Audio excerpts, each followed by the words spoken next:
एक बार तथागत बुद्ध किसी एक गांव से जा रहे थे। चलते चलते क्या हुआ कि कुछ लोग उनके पास आ जाते हैं, जिनमें से एक व्यक्ति ने तथागत बुद्ध को गालियां देनी शुरू की। तथागत बुद्ध मुस्कुराए और उन्होंने कहा कि अरे भाई, अगर तुम्हारी बात समाप्त हो गई हो तो मैं चलूं। मुझे किसी और गांव में जाना है जहां पर लोग मेरी प्रतीक्षा कर रहे हैं। तुम्हारी बात यदि समाप्त हो गई हो तो मैं चलूं। उस व्यक्ति ने कहा, मैं तो तुम्हें गालियां दे रहा हूं, तो क्या तुम्हारे लिए यह बात है?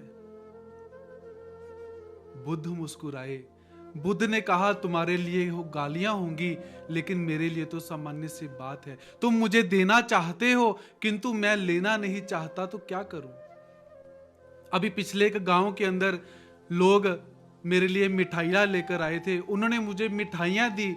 मैंने उनसे कहा, मेरा पेट भरा हुआ है, तो मैं ये मिठाइयां नहीं लेना चाहता, नहीं खाना चाहता। तो तुम लोग जानते हो उन लोगों ने क्या किया होगा?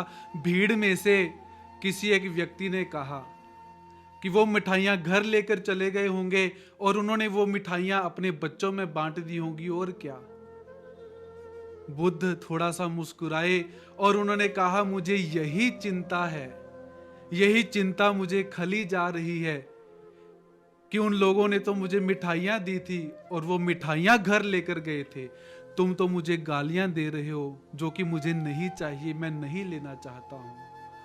अब तुम इन गालियों का क्या करोगे? घर जाओगे, बच्चों में बांटोगे?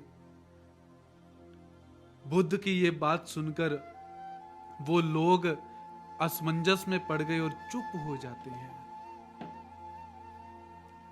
बात छोटी सी है, लेकिन यदि इस संसार में जीना है तो हमें बुद्ध होना पड़ेगा। बुद्धो अस्मि। नहीं तो इस संसार में जीना बहुत मुश्किल है, बहुत कठिन है। बहुत कठिनता प्रतीत होती है कि आंखें खोले और काम करें। यदि इस दुख रूप संसार में आप जगना चाहते हो, कुछ करना चाहते हो, कुछ कहना चाहते हो, कुछ सुनना चाहते हो, तो आपको बुद्ध होना पड़ेगा। नहीं तो आप जी नहीं पाओगे। प्रणिपात।